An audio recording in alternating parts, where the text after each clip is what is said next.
Ya, kami adalah tim kuasa dari 6 terpidana. Ya, selain Sudirman, ya 6 terpidana. 6 terpidana ini kita sudah tahu jalan ceritanya kenapa kita hari ini mewakili Hadi, ya kan, untuk melaporkan Aibtu Rudiana yang sekarang Ibtu Rudiana. Kenapa kita laporkan mewakili Hadi? Setelah tim, ya, kami ini 120 orang, 126 orang tim, kan gitu kan? Kami rapat, gitu kan? Kami melihat untuk menegakkan tentang peristiwa sesungguhnya apa yang terjadi. Ya, menurut kami inilah satu-satunya jalan bahwa kami harus melaporkan supaya diperiksa, supaya peristiwa itu menjadi terang benderang, kita adu bukti dan juga kesaksian dan juga apa yang kami sampaikan, ya kan? Ya, kita lihat saja nanti bahwa kami kan hanya ingin menegakkan keadilan, ya. Bahwa di dalam peristiwa yang sesungguhnya terjadi, kenapa kita laporkan Rudiana? Ini kan peristiwanya terjadi sekali lagi supaya paham, ya, bahwa itu adalah sesudah dinyatakan bahwa itu adalah kecelakaan oleh Polres Cirebon, bukan kota, ya, oleh Polres Cirebon, karena peristiwanya terjadi di Kabupaten Cirebon, bukan di kota. Aibtu Rudiana sendiri adalah unit narkoba dari Polresta Cirebon, ya. Itu perbatasan yang masuk wilayah kota Cirebon itu hanya SMP 11. Lewat ke situ sedikit itu sudah masuk wilayah jurisprudensinya Polres Kabupaten Cirebon, ya. Ketika dia melihat tanggal 28 29 dia ke Polsek Talun, dia melihat motor dan dia penasaran, Aibtu Rudiana ini melakukan penyelidikan sendiri karena dia seorang anggota polisi tapi bukan punya kewenangan untuk ke situ, kan gitu kan, menyidik. Lakukan sendiri, bahkan dalam kesaksian anggota penyidikan nanti kita uji aja lidik sendiri, ya, itu ada kesaksian di bawah sumpah yang mengatakan begitu anggotanya, kan gitu kan. Lalu dari peristiwa itu, ya kan, dia datang tanggal dari 29 30 dia melakukan penyidikan sendiri, tanggal 31 Agustus dia pukul 10 melakukan penyidikan, dan pukul 14 dia bertemulah dengan saudara Aib dan Dede. Berdasarkan pengakuan dari Aib dan Dede inilah, ya kan, lalu sesudah mendapat informasi terjadi ada kejar-kejaran geng motor apa segala macam semua, dia tinggalkan nomor telepon kepada Aib dan Dede. Pukul 14, pukul 16 Aib menelpon Rudiana. Aibtu Rudiana bersama dengan teman-teman yang kembali ke SMP 11 karena Aib menginformasikan bahwa yang orang-orang itu sedang berkumpul di depan SMP 11, kan gitu. Ditangkaplah, ada 8 orang yang ditangkap, diamankan atas keterangan dari informasi dari Aib. Dari 8 yang ditangkap itu, 1 akhirnya dilepaskan yang bernama Rinaldi, kan gitu. Ya, 1 lepas. 7 ini diperiksa sendiri. Bayangkan, ini yang kami pertanyakan. Diperiksa sendiri, ya kan, Aibtu Rudiana, walaupun dia seorang anggota polisi, harusnya, ini bukan peristiwa tertangkap tangan menurut kami. Harusnya, sesudah dia mendapat informasi itu dia informasikan ke siapa? Reskrim lah yang akan menyelidiki, kan.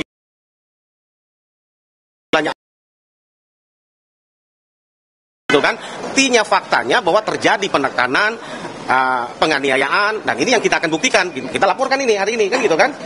Terjadi penganiayaan, bahkan ini terjadi kepala itu dipukul sampai nempel di benda, bahkan ditusuk dari belakang, kan gitu kan. Ini kita buktikan apakah betul apa enggak, kan gitu, ya kan. Kalau terjadi demikian, akhirnya terjadilah pengakuan yang atas yang mereka mereka tidak pernah lakukan, tapi karena mengaku, kan gitu kan. Kenapa kami laporkan? Karena kami yakini para klien kami kan tidak bersalah. Ini supaya menjadi novum. Kira-kira jalan ceritanya begitu. Mungkin mau ditambahkan Pak Asido, silakan. Ya, ini Ketua PBH Pusat. Saya tambahkan, ya. Jadi memang kenapa kemudian ini ya mereka sekarang menjadi aktif ya untuk menemukan keadilan itu karena mereka datang ke tim Pradi yang di dalamnya ada juga Pusat Bantuan Hukum Pradi. Jadi kita memang juga memberikan bantuan hukum pro bono. Jadi advokat Pradi itu wajib memberikan bantuan hukum cuma-cuma pro bono, access to justice bagi seluruh masyarakat yang memerlukan. Kalau dalam perkara ini sebenarnya teman-teman juga mungkin sudah tahu dan paham lah ya kejanggalan yang menyebabkan banyak kegaduhan jadinya di negara kita ini. Sebenarnya bahkan belakangan kita ketahui Pak Rudiana pun katanya sudah tidak terlihat gitu ya, susah ditemuin. Ini kita butuhkan sebenarnya ya bagaimana supaya jelas perkara ini. Makanya dengan ada laporan ini kita harapkan juga Pak Rudiana muncullah gitu ya. Coba kita menggugah hatinya untuk begini, kita empati atas kehilangan anaknya. Tetapi juga jangan orang yang tidak bersalah kemudian berada di dalam penjara. Kemerdekaan mereka itu direbut gitu. Nah ini kita harapkan, kita lihat ya melalui video yang dia tampil, hanya sekali itu yang kita ketahui. Sebenarnya di situ juga dia sudah mengalami kegundahan di situ ya. Ungkapkan, padahal sudah ada yang menjadi korban, menjadi terpidana di penjara seumur hidup. Nah inilah harapannya dengan adanya laporan polisi ini, kita mengharapkan, ayo Pak itu ya, kalau semua sudah kita tahu lah ya, banyak sekali yang tidak sesuai, tidak benar, banyak sekali sudah ya, bagaimana tadi disampaikan oleh Pak Jutek, bagaimana juga yang 2 saksi fiktif, Liga Akbar juga dan seterusnya ya, pra peradilan Peggy. Jadi apalagi yang kita tunggu ini sekarang ini kan gitu. Ayo muncullah Pak Rudiana, sampaikan kebenaran itu biar juga tenang nanti ya almarhum di surga gitu ya, biar bisa tahu, jangan gara-gara ya seperti itu jadi overaktif nih sebenarnya kan. Ya wajar mungkin karena ketika anaknya mengalami kejadian seperti itu, tapi kalau sudah mengetahui ini tidak benar, kita mengharapkan sampaikan kejujuran itu. Kasihan ini para keluarga terpidana, para terpidana, mereka ini ingin kembali ya merdeka, ya tidak di dalam penjara. Jadi itu yang kami harapkan. Ya kalau tidak ini laporan akan jalan terus dan Pak Rudiana harus mempertanggungjawabkan itu. Gini, kami hanya menyampaikan gini sedikit ya sebelum ada pertanyaan. Kami hanya menyampaikan gini. Yang lebih objektif, maka kami membuka pintu lewat laporan-laporan yang kami sampaikan. Kami kan, menurut kami dari tim kuasa hukum, bahwa proses ini dimulai dari tahun 2016 kan menurut kami sudah apa ya, mau dibilang cacat formil dan lain.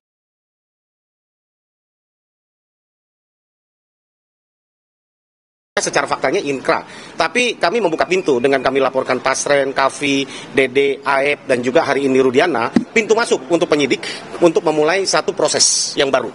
Kan gitu kan, satu proses yang baru, biarlah yang sudah inkrah itu kami akan tempuh yang namanya PK untuk menyelesaikannya. Karena itu apa namanya, itu kan proses hukum yang sudah inkrah kita harus hargai kan gitu kan. Biarlah kami selesaikan dari situ. Sekali lagi kami tidak menyasar kepada institusi manapun, kita ingin mengoreksi kalau bila mana ada kekeliruan pada masa lalu hukum, ya mari kita koreksi sama-sama. Tidak kesalahan institusi secara polisi. Kepolisian tidak salah secara institusi. Ya kan? Ini oknum. Kan gitu kan?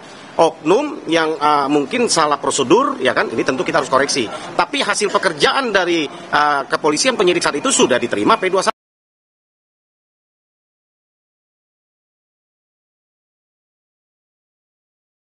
Ya kita hargailah pekerjaan itu kan gitu kan, sistemnya. Tapi kalau memang ini salah, ini menjadi satu catatan buat kita bahwa ini kesalahan yang berjamaah menurut kami kan. Ini sistem kan. Nah ini tentu prihatin kami. Orang yang tidak bersalah seumur hidup masalahnya. Ini 340 ada junto 55 penyertaan, pembunuhan berencana dengan apa? Ada yang turut serta. Persoalannya dari 8 orang, 1 dihukum 8 tahun. 8 tahun pun karena di bawah umur. 7 terpidana lain semuanya rata seumur hidup.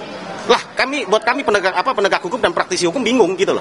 Seharusnya yang paling berat itu adalah otak pelaku. Betul. Pelaku yang paling sadis, ya kan? Ini semua dipukul rata. Ini kan pertanyaan kami, di mana unsur keadilan yang kita ini kan? Ada apa pengadilan tahun 2016 itu? Kan gitu kan? Ini pertanyaan-pertanyaan ini loh. Kalaupun iya terjadi peristiwa itu ya, kan gitu kan? Ini kan sungguh apa ya? Miris buat kami. Mereka kalau tidak kita tolong, mereka akan sampai mati ada di mana? Penjara, karena tidak dapat remisi, tidak dapatkan keringanan apapun gitu loh kan gitu kan. Gerasi mereka sudah pernah lakukan, walaupun oleh karena iba dari siapa? Dari petugas lapas, mereka ikuti segala jalan karena kurang pengetahuan mereka. Itu pun mereka turuti kan gitu kan. Tapi ya itulah kemanusiaan dan dalam penegakan hukum, maka kami Pradi, ya tadi sampaikan Ketua PBH Pak Dr. Asido Huta Barat, ya kan, bahwa Pradi lewat PBH, kebetulan kami kejadiannya ada di Bandung, maka kami kebetulan bersama-sama dengan PBH, tim kuasa DPN, kita sama-sama kita menangani kasus ini, membantu para keluarga terpidana dan juga para terpidana. Itu rekan-rekan sekalian. Pak, kalau dari sepengetahuan tim kuasa hukum sendiri, apa sebenarnya motif dari si Pak Ibtu Rudiana ini akhirnya juga menyasar dari keluarga terpidana? Kami tidak paham ya motifnya apa ya. Kami kan nggak bisa ini kan gitu kan. Kami hanya mau serahkan saja kepada proses hukum yang berjalan. Tapi kami bisa maklumin lah sebagai orang tua tadi yang sampaikan Pak Dr. Asido ya. Kita bisa maklumin, tapi ya menurut kami kalau gara-gara hanya ingin emosi lalu menghukum akibat ada 7 orang, 8 orang yang terhukum kan nggak benar kan gitu. Ya tentu kami simpati lah sebagai korban gitu. Apakah memang ini langsung menyasar atau sebenarnya sebelumnya ada hubungan dalam arti? Nggak ada. Nggak tahu, kita dalam penyidikan kita belum tahu. Kita belum temukan. Itu aja. Makasih ya. Kami segera menyusun PK, sedang berjalan ini. Kami tidak terburu-buru, ya kami mau sampai gini. Kami hanya kuasa hukum dari 6 terpidana. Ya, mengenai ada salah satu yang sudah mengajukan PK yang akan sidang tanggal 24 Juni.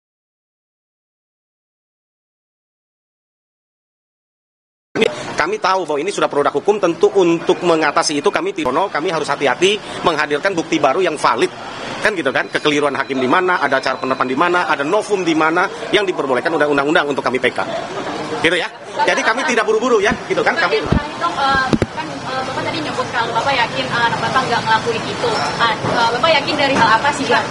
Kenapa kok bisa merasa bahwa anak Bapak itu bukan pelaku?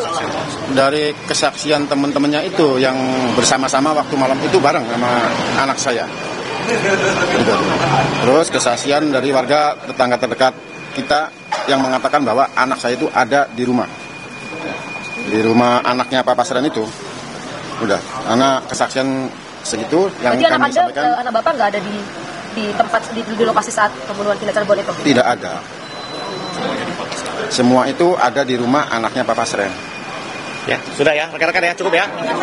Satu aja sekali tadi nggak dapat, boleh diulangin sekali lagi pernyataan hari ini kenapa mau melaporkan Rudiana dan kenapanya dan harapan? Ya, kalau harapan saya sih ya untuk menegakkan keadilan.